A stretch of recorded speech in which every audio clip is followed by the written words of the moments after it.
बिस्मिल्लाहिर्रहमानिर्रहीम। अस्सलाम वालेकुम स्टूडेंट्स। आज का लेक्चर नंबर हमारा 58 है। चैप्टर नंबर 4 हम कर रहे हैं। एक्सरसाइज 4.3 है। क्वेश्चन नंबर 4 आज हमने करना है। इसमें सिर्फ क्वेश्चन नंबर 4 तो इम्पॉर्टेंट क्वेश्चन है स्टूडेंट, इसलिए है कि इसमें आएगा। क्वेश्चन नंबर 4 क्या है जी? The HCF of two polynomials is x-7।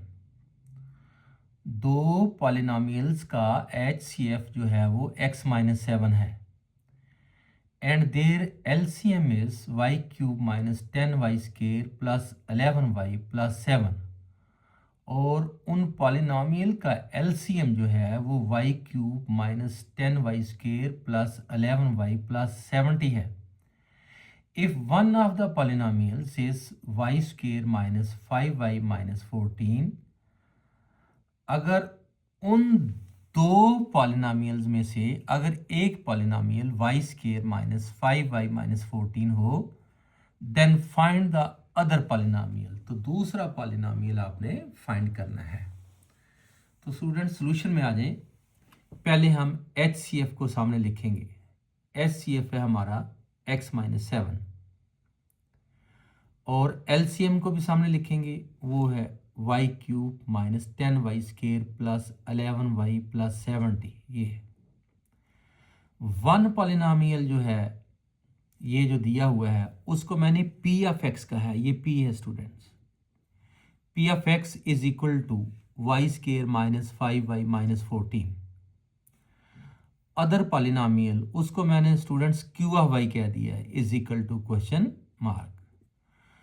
कहता है जी दो पॉलिनोमियल थे हमारे पास जिनका HCF ये है और LCM ये है।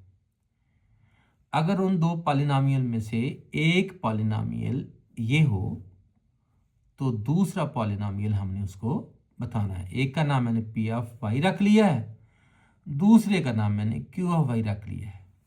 तो स्टूडेंट हमारे पास एक फार्मूला है कि दोनों पॉलिनोमियल्स का प्रोडक्ट जो होता है वो इक्वल होता है HCF मल्टीप्लाई LCM के। दोबारा सुने, दो पॉलिनोमियल्स का प्रोडक्ट इक्वल होता है HCF और LCM के प्रोडक्ट के। P of y multiply Q of y is equal to HCF multiply LCM। ये फार्मूला है, छोटी क्लासों में भी आपने पढ़ा है। तो चूंकि हमने Q ऑफ y फाइंड करना है, Q ऑफ y यहां रह जाएगा और P ऑफ y उधर डिवाइड में चला जाएगा। Q of y is equal to HCF हमारा है x-7, ये आ गया, और ब्रैकेट में मल्टीप्लाई में ये आ गया। मल्टीप्लाई ये था, ये मैंने ब्रैकेट वाला मल्टीप्लाई डाल दिया। LCM हमारा ये है, वो ये आ गया। और P ऑफ y चूंकि नीचे था, P ऑफ y की वैल्यू है y square minus 5y minus 14, वो नीचे आ गई है। y square minus 5y minus 14। Q of y is equal to, ऊपर वाला स्टूडेंट ये और ये मैंने सेम लिखा है और इसकी मिड टर्म ब्रेक कर दी है। मिड टर्म में हमारे पास माइनस 5y, इसको ब्रेक करना है। 14 को y स्क्वायर के कोफिशिएंट से मल्टीप्लाई किया तो 14 आ गया। मिड टर्म कैसे ब्रेक करते हैं देखिए जरा। y square minus 5y plus 14, constant को y स्क्वायर के कोफिशिएंट जो कि इधर 1 है उससे मल्टीप्लाई करना है। 14 मल्टीप्लाई 1 इज इक्वल टू 14। ये जो नंबर आता है मल्टीप्लाई करने के बाद, इसके दो फैक्टर हमने सामने लाने हैं जिनका सम लेने से या डिफरेंस लेने से सेंटर वाला बन जाए। तो मेरे पास दो फैक्टर आगे हैं, 7 टू द 14। अगर 7 को मैं माइनस का रखूं और 2 को मैं प्लस का रखूं तो वो -5 सेंटर वाला बन जाएगा। अब सेंटर में -5y नहीं ना लिखेंगे, उसकी जगह लिखेंगे -7y प्लस 2y। तो देखें स्टूडेंट, मैंने लिखा है y square minus 7y plus 2y minus 14। अब पहले नीचे 3 टर्म थी, अब मिड टर्म चूंकि ब्रेक हो गई है, अब ये 4 बन गई हैं, 1 2 3 4। अब पहले दो में से अलग कॉमन लेना है और अगले दो में से अलग कॉमन लेना है। पहले दो में जब y कॉमन आएगा तो अंदर आ जाएगा y-7, और अगले दो में 2 का टेबल जब कॉमन आएगा तो अंदर आ जाएगा y-7। तो इस तरह स्टूडेंट अगले पेज पे देखते हैं। कॉमन लेने के बाद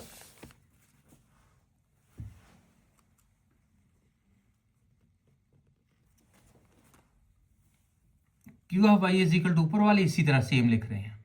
नीचे y कॉमन लिया तो y-7 प्लस 2 कॉमन लिया तो y-7। अब इन दोनों में क्या कॉमन है? नीचे में डिनोमिनेटर में इन दोनों में क्या कॉमन है? y-7 कॉमन है, फिर दोबारा लिखा, ऊपर वाला सेम लिख दिया। y-7 में y-7 कॉमन ले लिया मैंने, और अंदर बचा इधर y बचा है और इधर +2 बच गया है। इस तरह स्टूडेंट y-7 से y-7 कैंसिल आउट हुआ और हमारे पास Q of Y is equal to ऊपर ये रह गया है और नीचे y+2 रह गया।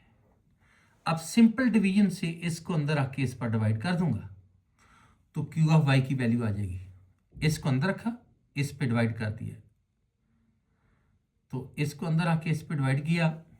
y को मैं किससे मल्टीप्लाई करूं कि y³ पूरा पूरा आ जाए? y² से। y² को y⁴ से मल्टीप्लाई करोगे तो y⁴ आ जाएगा। y² को आगे भी +2 से फिर मल्टीप्लाई करना है, +2y² आ जाएगा। ये लगा, माइनस करने के लिए साइन चेंज कर दिए, माइनस का हो गया, ये भी माइनस का हो गया, ये सेम टर्म डिफरेंट साइन की वजह से कैंसिल आउट हो गई, और यहाँ हमारे पास आ गया -12y², -10y -2y -12y² +11y और +70 सेम आ गया। अब दोबारा वही बात कि y को किससे मल्टीप्लाई करूं कि -12y² आ जाए, -12y से। y को मैं किससे मल्टीप्लाई करूं कि -12y² आ जाए। अगर मैं y को -12y से मल्टीप्लाई करता हूं तो -12y² आ जाएगा। ये -12y ऊपर लगा है, इसको इससे मल्टीप्लाई करेंगे तो -12y² आ जाएगा पूरा पूरा। अब -12y को +2 से भी करना है तो प्लस माइनस माइनस 12 2 = 24y, तो -24y ये आ गया। ये सेम होने की वजह से कैंसिल आउट हो गए। यहाँ हमारे पास +30, दोनों सेम साइन है, प्लस हो जाएंगे, +35y आ गया और +70। अब y को मैं किससे मल्टीप्लाई करूं कि 35y आ जाए? 35 से, +35 ऊपर लगा दिया, उसको इससे मल्टीप्लाई करके देख लो, +35y आएगा, और फिर इसको आगे वाले नंबर से भी मल्टीप्लाई करना है तो 35 2 = 70 होता है, +70 आ गया। माइनस करने के लिए साइन चेंज कर दिए, ये भी कैंसिल आउट हो गया, ये भी कैंसिल आउट हो गया, रिमाइंडर आ गया 0। Therefore other polynomial Q of Y is equal to, इन दोनों का मिलकर आंसर आया है ये। इसको अंदर आके इस पर डिवाइड किया तो आंसर ये है y² -12y + 35। Q of Y is equal to y² -12y + 35। तो अदर पॉलिनोमियल ये है जी। इस तरह स्टूडेंट आज का लेक्चर खत्म हुआ। अल्लाह हाफिज़।